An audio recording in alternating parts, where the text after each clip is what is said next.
Hello, everyone. Juxtaposition here. Welcome to the Juxtaposition One channel. Let me just propose a toast to any new members that may be joining. This is the Juxtaposition One coffee mug.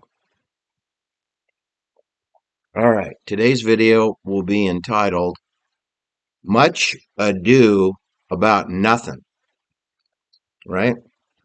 Much Ado About Nothing. It's kind of like the trope television show. What you talking about, Willis? Right?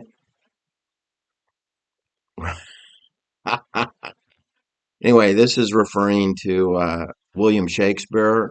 He wrote a play in 1599 that was entitled Much Ado About Nothing.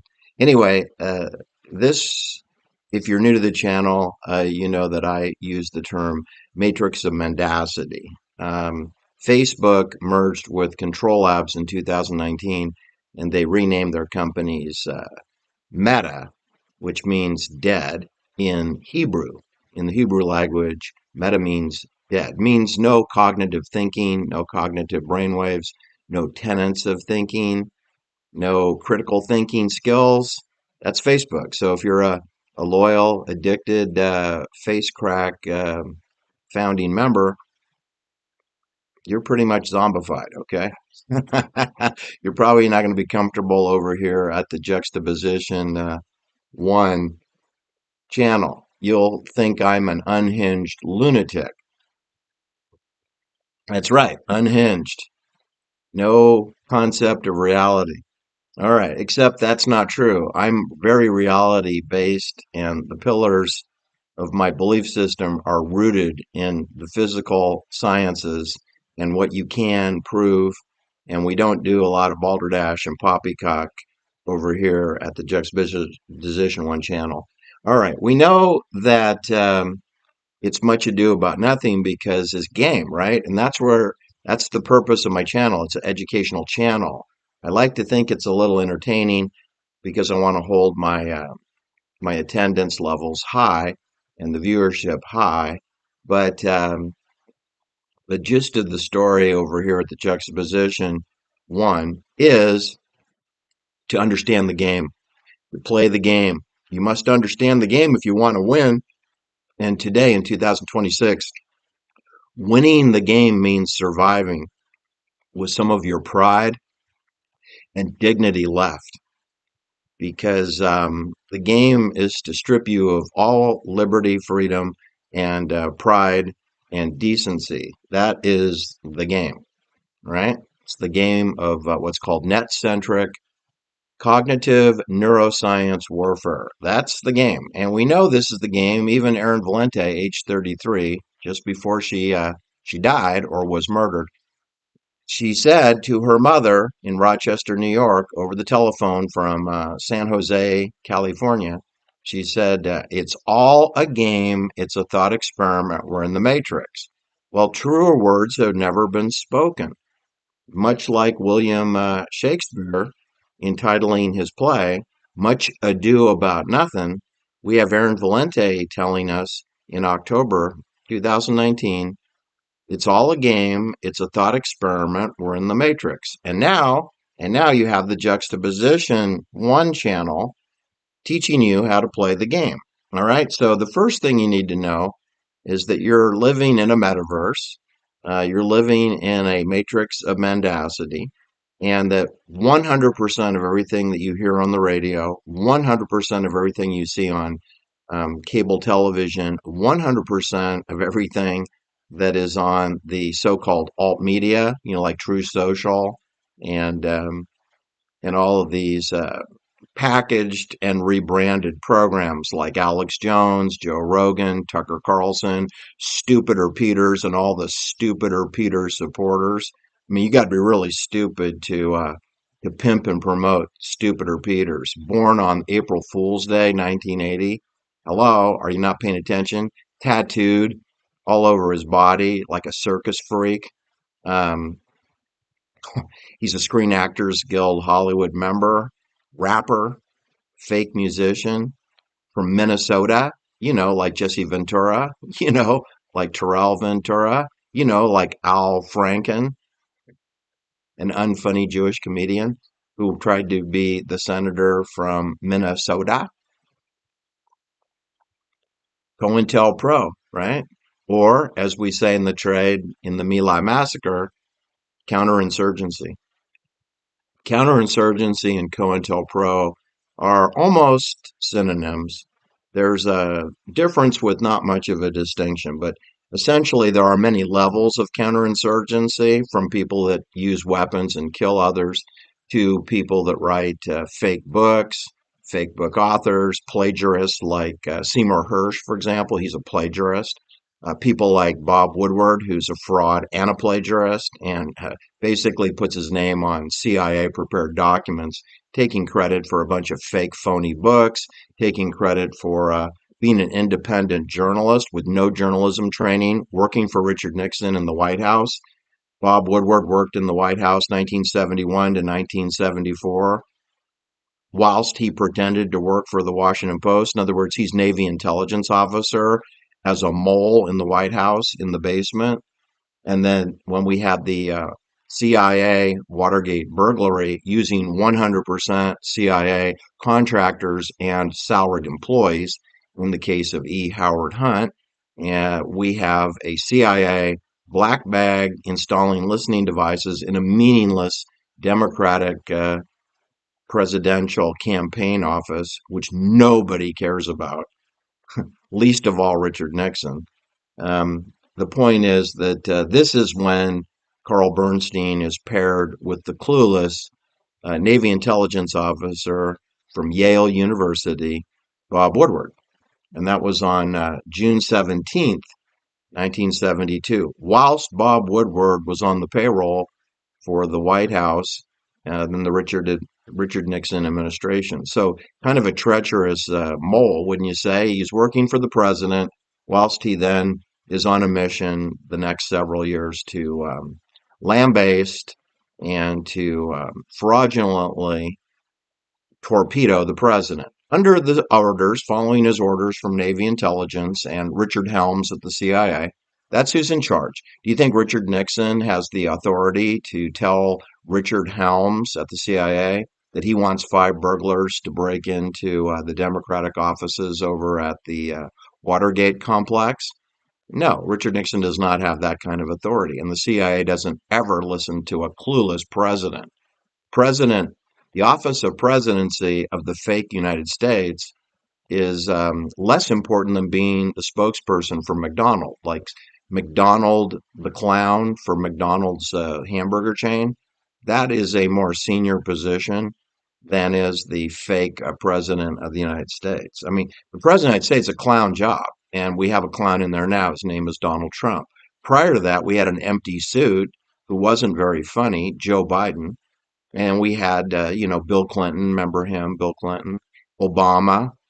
We all just need to get along, Obama. Anyway, what I wanted to tell you is that every aspect of your media, which is radio, newspapers, magazines, fake books, pseudo documentaries, Netflix, television, film, Broadway plays, Broadway plays, which bring you woke messages. Everything brings you woke messages, and also includes sports entertainment. Sports entertainment, not just the opera and the symphony, not just free musical concerts like we used to have in Golden Gate Park in San Francisco, the Bean Festival with Timothy Leary, Janis Joplin, Jimi Hendrix, and Bill Graham. That was free. There were no ticket sales. I don't know who paid for the porta potties. Somebody paid for those porta potties. And then we had the Altamont free concert on Department of Energy property at Altamont Speedway. Somebody paid for the porta potties because it was free, right? There's no revenue. That's how you know it's a military operation, right? Because the military has unlimited budget to pay for porta potties and airplane traffic over your head. All right. So, everything is fake. So you might as well just stop watching television, tune out Truth Social. Truth Social is essentially, a straw company created for Donald Trump, and everyone on the payroll over there is Cash Patel, who's the fake FBI director. He's on the payroll over there. So he works for Donald Trump. And so is Dan Gino. He works for Donald Trump. And then you've got Steve Bannon. He works for Donald Trump. And you got today, the big show. The big show today is the announcement of the retirement of the odious, um, unhinged lunatic Michael Savage of the Savage Nation, a conservative radio show host, another unfunny Jew from New York. Michael Savage. His name is Weiner. His name is Michael Weiner, and he's over here in Marin County. He's about 15 miles from me, and I believe he lives in San Rafael. And Michael Weiner has had a radio show since 1994 up until today. Today is April 17th, 2026. He is announcing his retirement, and I'll read you what was posted to his website. It's Much Ado About Nothing, so it's congruent with today's theme, right? Much Ado About Nothing. Today, on the website for Michael Weiner, who dropped the Wiener and is going with Savage. He was born in the Bronx, New York, right? Just like Peter Falk was, the one-eyed Peter Falk detective. Michael Allen Weiner, that's who we're talking about.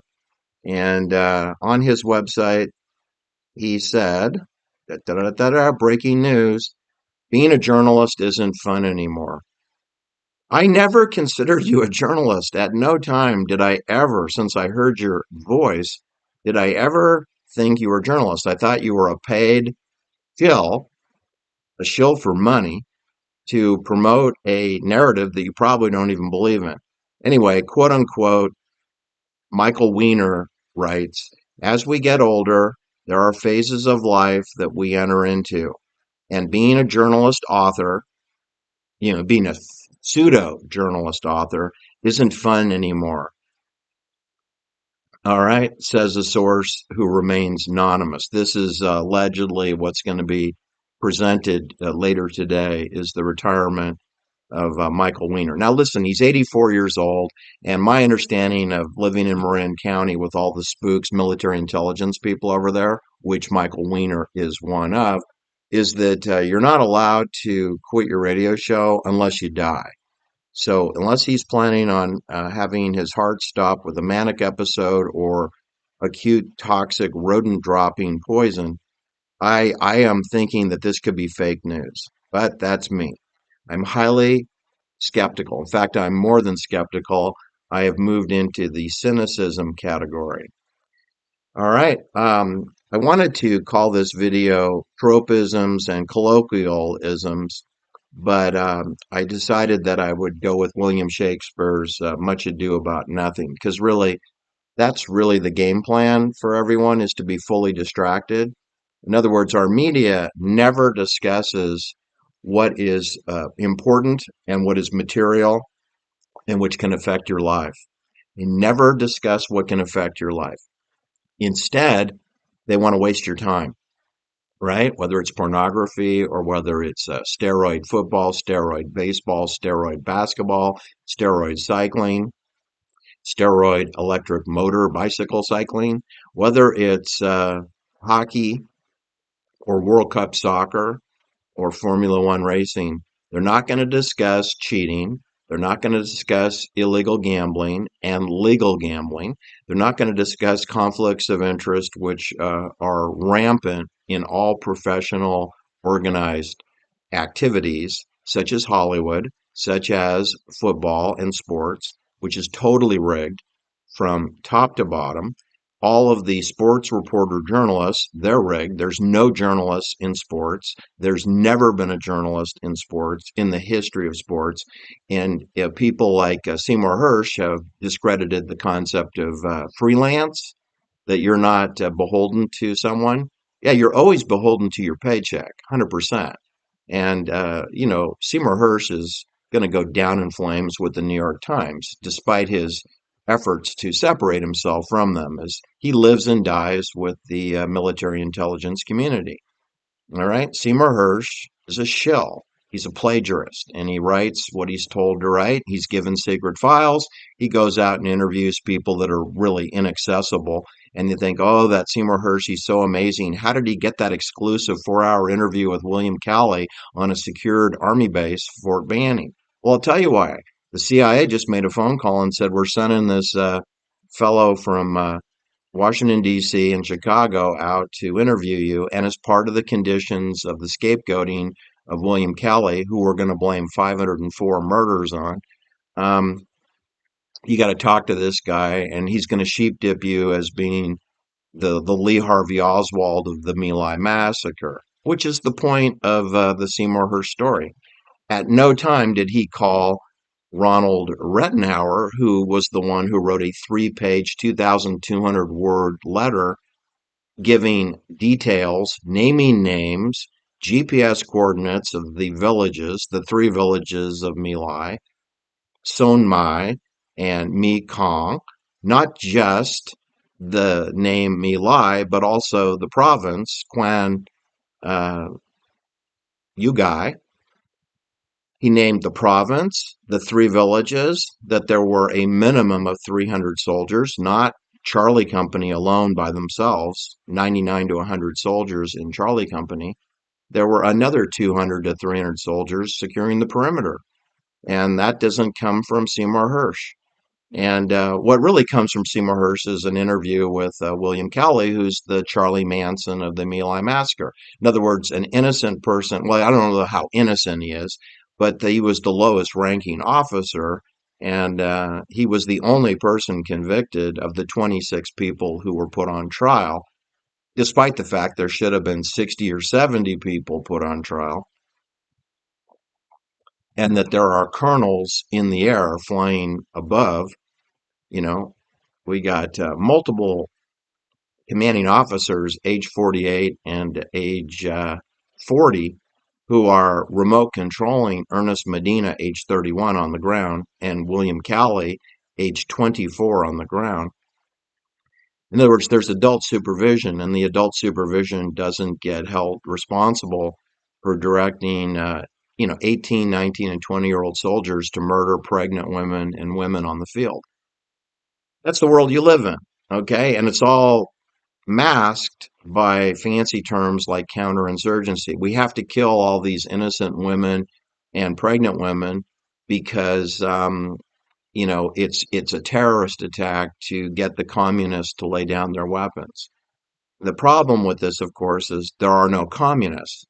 There are no communists. That's a trope. That's a tropism, right? It's part of the domino theory that we have a battle of ideology in this world, and the battle of ideology is good versus evil, right? It's black versus white. It's liberty and freedom versus communism and socialism unhinged. That's not true. We have fascism. We've always had fascism.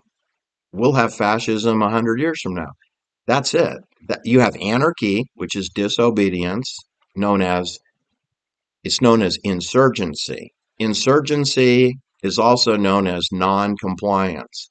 Non-compliance is known as disobedience, that you disobey the order of the captain under a maritime law fascist dictatorship. That's what we have. We have a fascist dictatorship. So we don't have a single dictator. We have a circle of trust of perverts who employ techniques like child satanic ritual abuse and pedophilia to monarch mind control young children who will later become adult soldiers under a Manchurian candidate concept to become bankers and military killers, Manchurian assassins.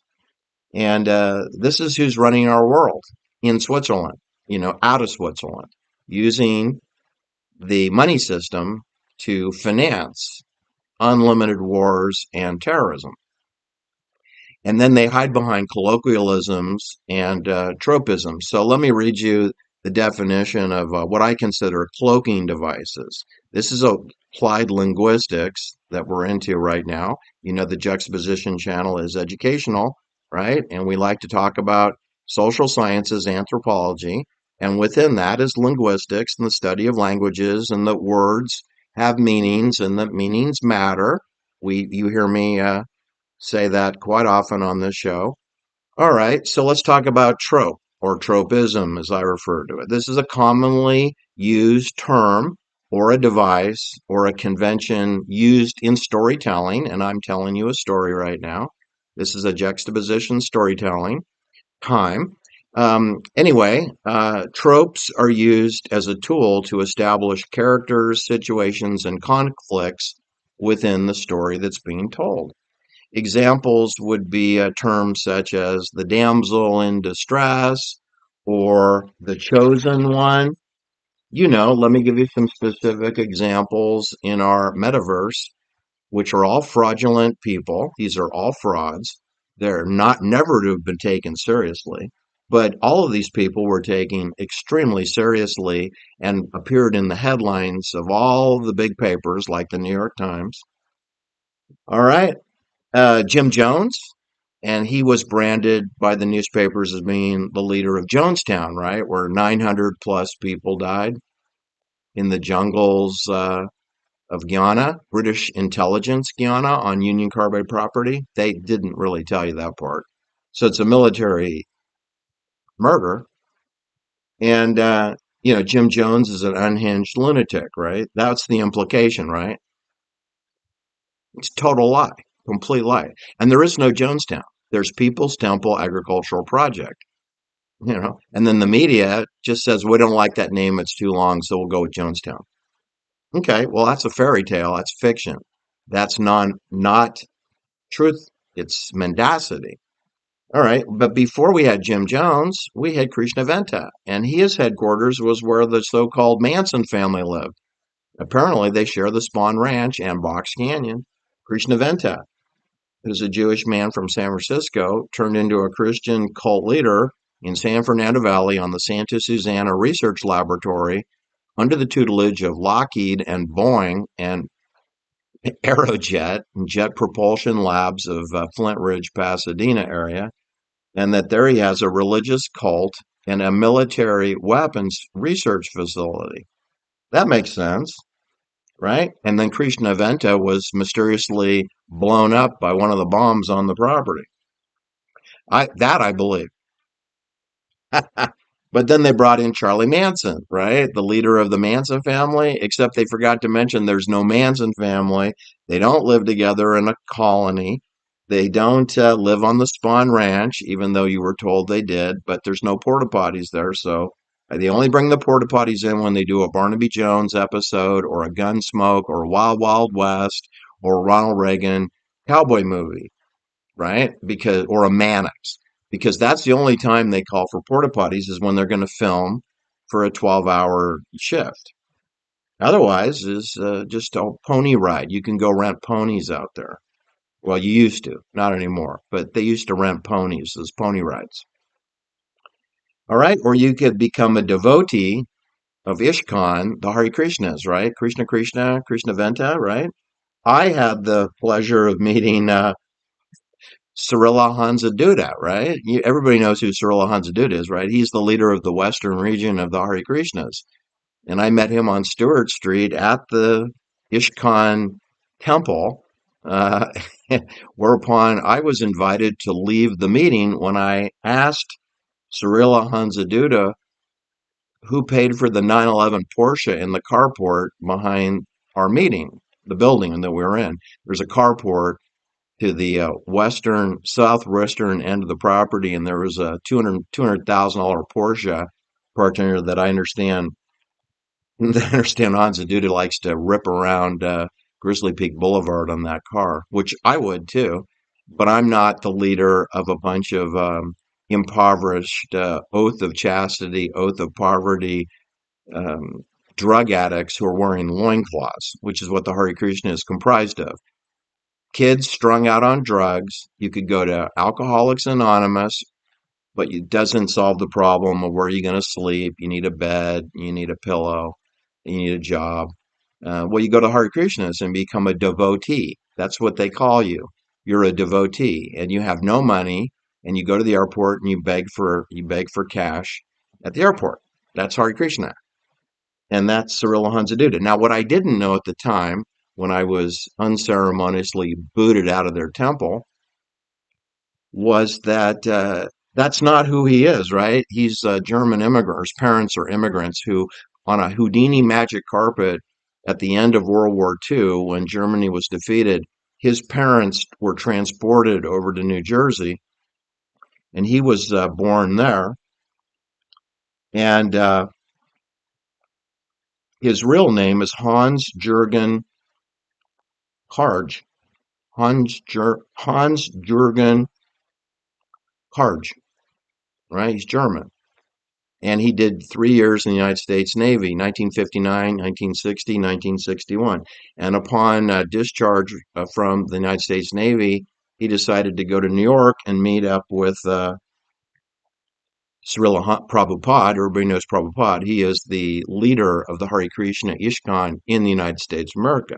And then, just voila, overnight, Prabhupada anoints uh, Hans Jorgen, changes his name to Cyrilla Hansaduda, and says, "You can have the West Coast and head on out there and report in with Abigail Folger's mother at the Haight Ashbury Project, because you're going to head up our Hare Krishna office in Berkeley, California on Stewart Street at Telegraph Avenue." Telegraph Avenue is a military street. Telegraph Avenue, hello, are you paying attention? It's radio waves, telegraph, telegraphy. All right, so these are tropisms, right? You know, the chosen ones. Well, Cyril Hansaduda was a chosen one. Jim Jones, Krishna Venta. We have others. Tammy Faye Baker, Jim Baker, right? Jerry Falwell, Jimmy Swaggart, Joel Olstein and his big television church. David Miscavige, who's the head of the Church of Scientology. We got Pope Leo. He's the head of the Catholic Church. We got a circle of trust over there at the LDS Mormons. We got L. Ron Hubbard. He started the Church of Scientology, not different than Joseph Smith started the Mormon Church, right? So I got Brigham Young and Joseph Smith, two Masons. And then I got a Navy submarine commander, well, a submariner. He wasn't a commander of a submarine, but he was a commander of a tugboat, I think. L. Ron Hubbard, science fiction writer.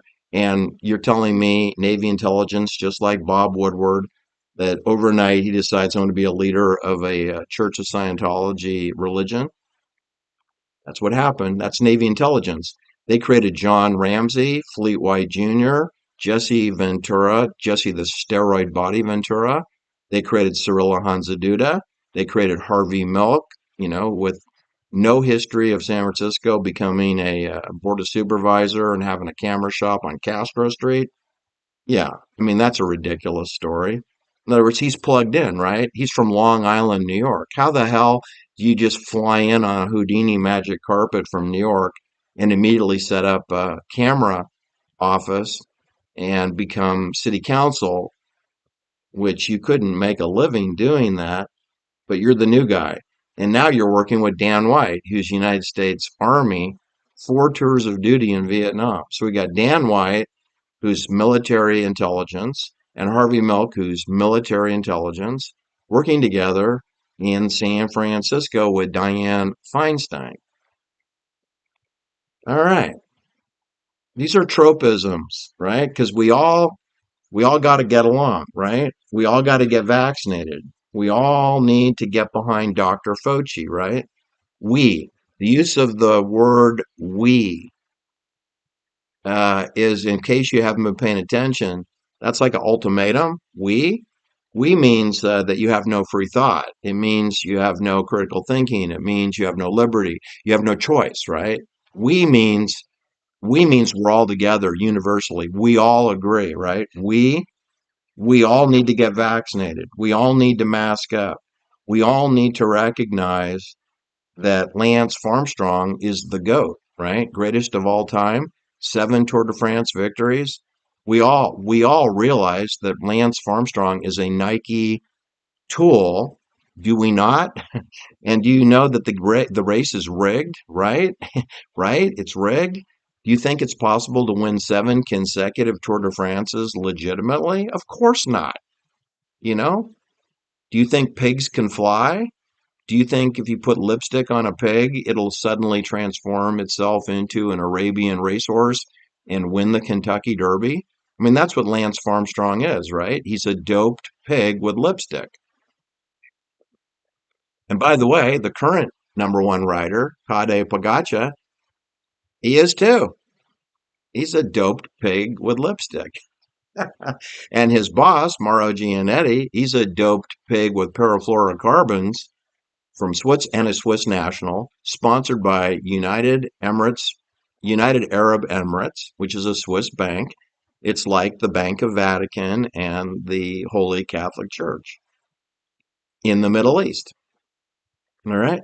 The chosen ones, the chosen ones, the chosen ones. Harvey Milk, Dan White, Srila Hansa Duda, Prabhupada, John Ramsey, Lockheed, Navy Intelligence, child abuse, Fleet White Jr., child abuse, Navy Intelligence, L. Ron Hubbard, Navy Intelligence, Bob Woodward, the chosen one from Yale to be the Watergate guy who torpedoes Richard Nixon, not using a bullet.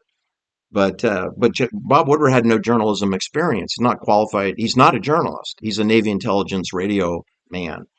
All right. David Miscavige, Tammy Faye Baker, Jim Baker, Jerry Falwell, Jimmy Swaggart, Joel Olstein, Charlie Manson. Don't forget Marshall Applegate, right? The Heaven's Gate suicide church in Rancho Santa Fe, north of San Diego. They all killed each other wearing Converse tennis shoes. Jimmy Jones, Krishna Venta. Are they not all chosen ones? They're all chosen. Most of them are cult leaders. Maybe not Harvey Milk, maybe not Dan Rather, but all these religious men of God, they're leaders of their church. They're goats, greatest of all time. These are tropes. They're tropisms. All right, let's go to colloquialism. Everyday language used by people of certain geographical regions. They often are words that are referred to in writing in less formal approaches.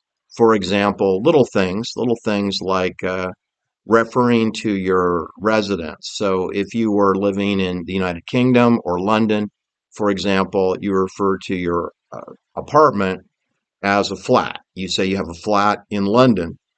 Perhaps you have a chateau in the country or a country estate.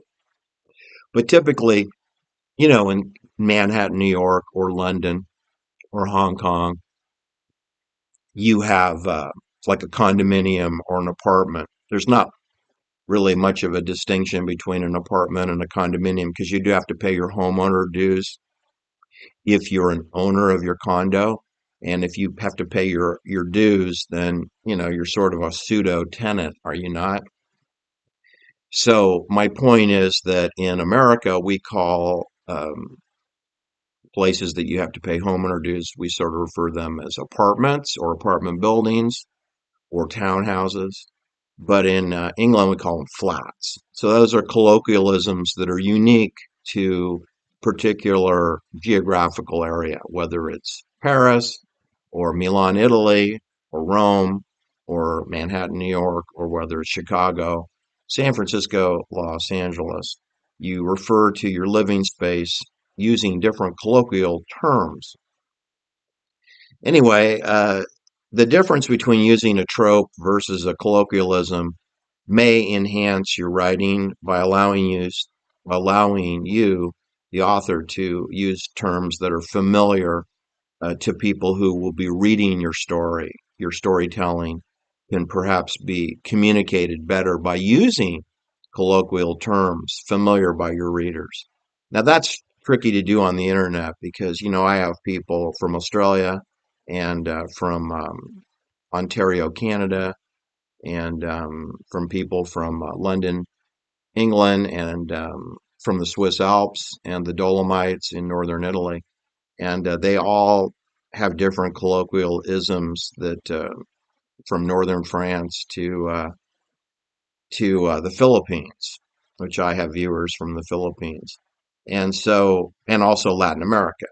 So everyone has colloquialisms, whether they know it or not, What I'm trying to tell you in today's video is that it's much ado about nothing because when you turn on the TV and you see, the replacements for Walter Cronkite and Frank Reynolds and David Brinkley and Chet Huntley, they've been replaced with Anderson Cooper and Chris Como and Rachel Madcow and the talk shows. We had Johnny Carson, and he's been replaced by Jimmy Kimmel and John Leibowitz. John Leibowitz, you know him as Stewart. He changed his name. And we got Oliver Silverstein, who calls himself Oliver Stone. And we have Michael Weiner, who calls himself Michael Savage.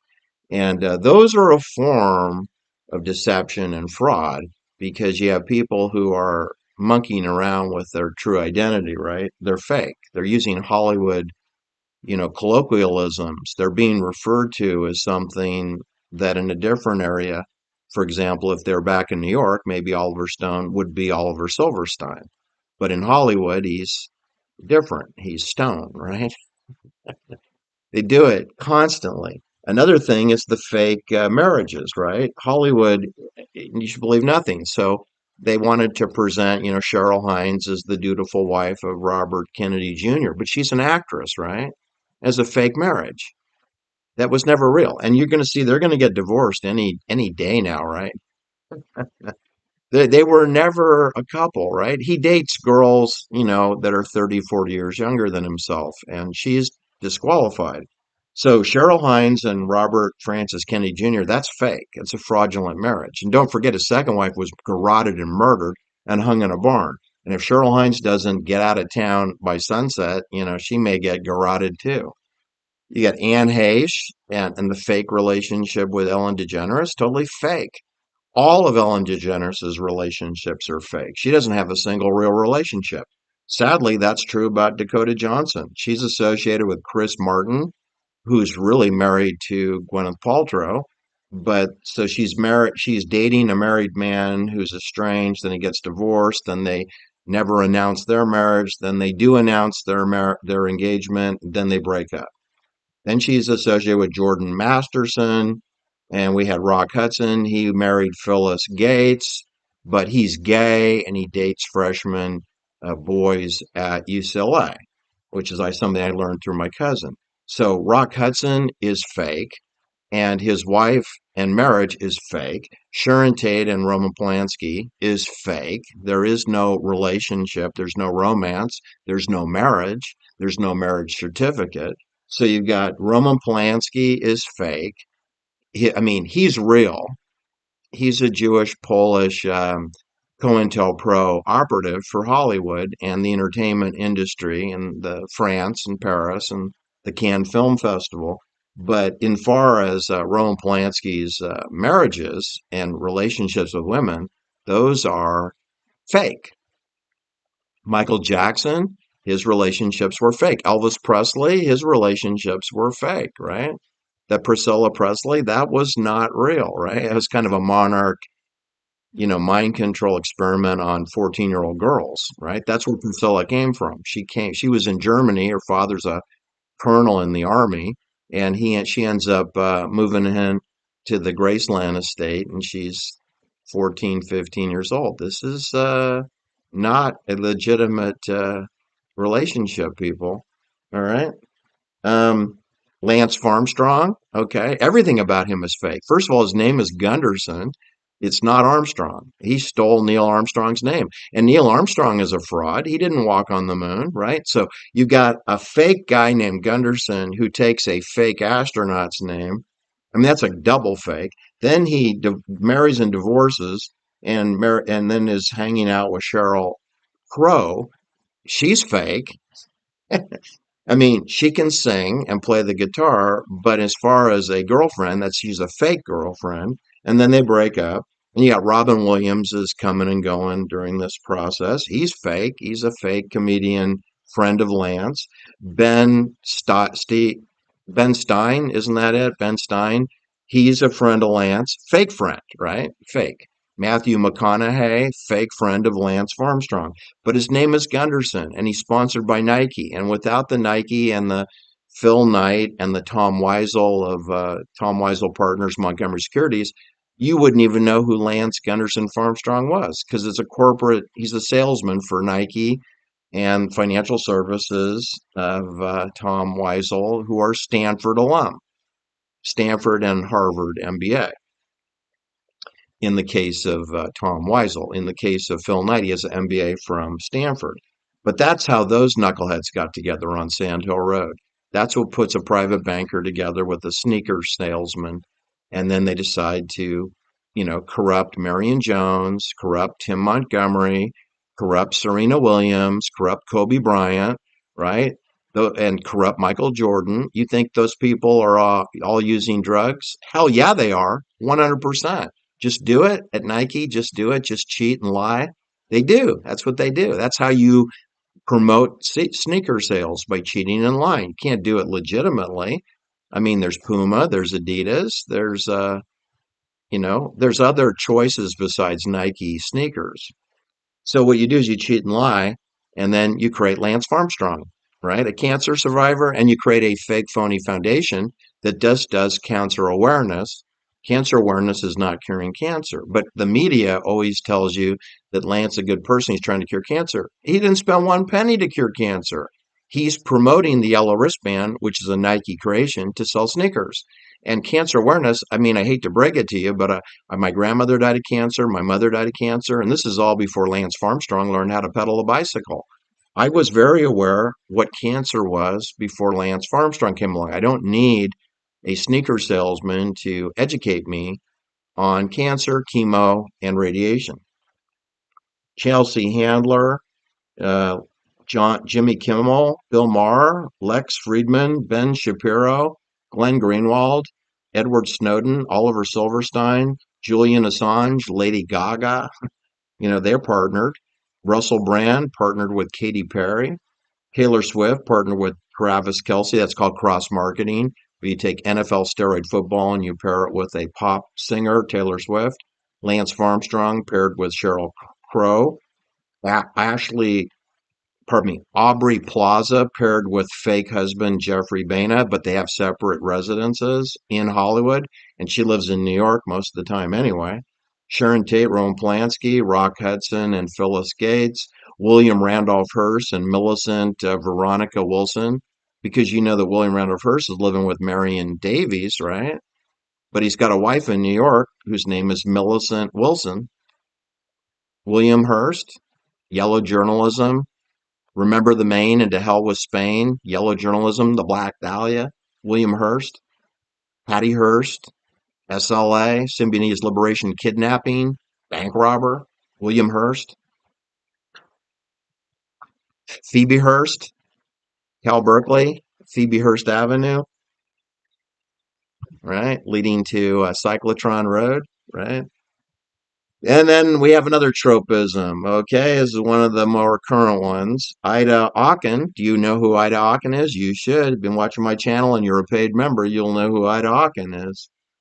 2020, in 2016, on the World Economic Forum website, a very young, in her 30s, Ida Aachen, she writes, Welcome to 2030. I own nothing, have no privacy, and life has never been better, end quote. It was the exact words attributed to Ida Aachen, who is a high priestess of the Church of Denmark, right? So she's a Danish witch. She's a witch from Denmark. She's in her mid 40s today. Anyway, Ida Aachen is telling you in a couple of years you'll own nothing and be happy, but it all stems from her, right? It's not Klaus Schwab, it's Ida Aachen. Now, maybe Klaus Schwab typed it up for her or someone typed it up for Klaus Schwab and gave it to her. Welcome to 2030. I own nothing, have no privacy, and life has never been better. End quote. Do you believe a woman would say that in real life? That you don't want any privacy? Really? Are you, does that sound like unhinged lunacy to you? That you're a woman in your 30s and you say, I have no privacy and life has never been better and I own nothing? Do you really think that sounds like rational thought for a female or a male? That's a tropism on steroids. But you know what? If you watch videos or TED Talks from Jennifer Doudna, Jamie Kate, her second husband, Rachel Horowitz, Joy Weiss of Smart Dust and Dust Networks and Analog Devices, Christopher Pitzer, whose father was a chancellor at University of California, Smart Dust, Noam Chomsky, Victor Davis Hanson, Jeffrey Sachs, Anthony Napolitano, Donald Trump, Lauren Powell Jobs, Elon Musk, Larry Ellison, Mark Zuckerberg, Sam Altman, Peter Thiel. If you listen to any of those people for more than 5 minutes, you know what you'll hear? Foolish, irrational, mentally ill, unhinged lunatics, out of touch with reality, no basis of reality, fully irrational, mentally ill shills. That's what you'll hear. Yeah, I don't even believe that they're that stupid. I mean, they're dumber than a box of bowling balls, box of rocks, box of hammers. We have fascism, and then to conceal fascism, we invent tropisms: communism, socialism, totalitarianism. But fascism is totalitarianism. It's called animal husbandry, right? That's what ranching is. That's what farming is. You control the corn, you control the rice fields, you control the waterways, you control your cows, your chickens, your meat cows, your milk cows, your goats, your pigs. Become a pig farmer. That's fascist, right? You don't give your pigs choices. You might give them the illusion of choice. That's called both sides against the middle, right? You could be a Democrat or Republican. You could be left versus right, be conservative or liberal, right? But it's the illusion of choice because if you follow either liberalism or conservatism, you end up in the slaughterhouse to be turned into hamburger meat. That's what they did at My Lai. Did you not pay attention that the perimeter was secured by over 200 soldiers and 100 went into the village, but they had double to triple that many guarding the perimeter for people who wanted to escape the plantation. Fascism is farming. Fascism is farming. It's human husbandry that you're used, exploited, milked, and then you're disposed of and turned into hamburger. That's what you have.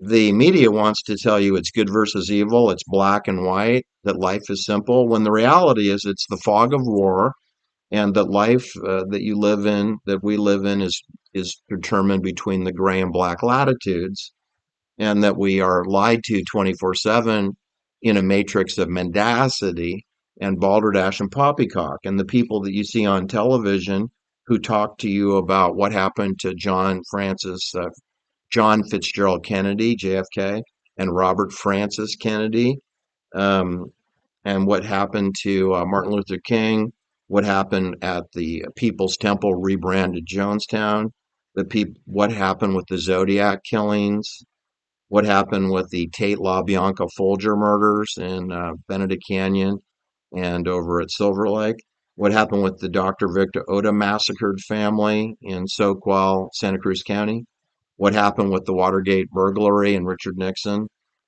is that Bob Woodward lied to you, that Walter Cronkite lied to you, that Dan Rather lied to you, Dan Rutherby Bowling lied to you, that influencers and micro influencers like Neil Young, like Dick Van Dyke, like Gene Simmons, like Noam Chomsky, like Anthony Napolitano, like Whoopi Goldberg, like Joy Behar, like Chelsea Handler, right? That they lied to you 24/7. They use colloquial terms and tropisms and idiotic terms like we all need to get vaccinated, no one is safe until everyone is safe, social distance 6 feet, which is code for 33, the highest level of obedience within the military chain of command, the obelisk, the pyramid of power. That's 6 feet of social distance, right? Right? Lucky 13, Lucky 13, unity amongst Masons. Heads will roll. That's what they say in Catholic parochial school when if you're chit-chatting and having a personal conversation, the nun will say, if you don't be quiet, heads will roll. Sounds like a veiled threat to me. We all must get behind Dr. Fauci. Mask up, social distance. We all need to get vaccinated. These are those are fascist terms because they're ultimatums. Like in The Godfather, we had Don Corleone. He would ask for favors. But you see, when The Godfather asks you for a favor in a military franchise known as the Mafia, one of the five crime families of New York or the Chicago outfit, when one of the leaders of the families ask you for a favor, it's a polite way of commanding you. They're issuing a directive to you, a command, a mandate. They're not giving you any free choice because once you rebuff, reject, decline to perform a favor on behalf of the Godfather, he never asks for another favor. And what that means is you'll be disenfranchised. That if you have a business, you will soon be forgotten. Them's that pick cotton are soon forgotten. You obey orders or people die. It's just that simple. And the Godfather taught us that you can issue commands in an authoritative way, but repackage it so it seems polite to ask for a favor. He's not asking for a favor. He's making a papal edict. He's commanding you through a directive to perform a service for the Godfather. I hope I made my point today by the applied linguistics militarization of our vocabulary, a lexicon of terms, where people we live in a fascist totalitarian world, but they want to present it in a way where you have an illusion of free choice. You know, smoking, non smoking, Coke or Pepsi, aisle or window. But those aren't real choices. I mean, Coke or Pepsi, it's sugar water, either way. So you have choices in things that make no material difference in our society. But all the important decisions are made out of Geneva, Switzerland. Like smart meters, electric cars, uh, COVID mandates, COVID directives, immigration, um, child trafficking, terrorism, and warfare throughout the world, decided in the House of Peace by NATO in Geneva. Okay. Radiation poisoning using the International Telecommunication Union, ITU, decided in Geneva, Switzerland. United Nations, World Bank, right? International Monetary Fund, you know, Union Bank of Switzerland, all decided in Switzerland. Cryptocurrency decided in Zug, Switzerland. Frankenstein DNA augmenting of your genes, dumping chemtrails on you of aluminum and polymers and lithium and arsenic poison, decided in Zug, Switzerland, right? Zurich, Zug, Basel, Lugano, Bern, and Geneva, Switzerland. They decide central bank digital currency. They decide cryptocurrency. They decide hyperledger systems. Donald Trump doesn't decide. He's going to fire Jerome Powell. Who cares? Jerome Powell has no authority over centralized banking. He's a puppet. Right. The Federal Reserve Chairman is a puppet. And Donald Trump is a puppet. So you have a puppet firing a puppet. Who cares? It's theater. It's much ado about nothing, right? Donald Trump, Larry Ellison, Peter Thiel, Elon Musk, Bill Gates, the Bill Gates Foundation, Joe LaCobe, Doug Leone. I hope you know these names. These are important names to understand they're fraudulent people. Bob Woodward, okay, Anthony Napolitano, Catherine Austin Fitz, okay, Glenn Greenwald, Whitney Webb, Stu Peters, Stupider Peters, and Stupider Peters followers, and Tucker Carlson, and Alex Jones, and Joe Rogan, and all the unfunny comedian micro influencers. They all lie to you 24/7 using tropisms and colloquial terms. They're to be ignored. They're to be deleted. And you should become a paid member of my channel. Enough is enough. Take care. Do like and share my videos because I am heavily shadow banned. So that's it for today. Everybody have a great day, and we'll talk soon. Bye now.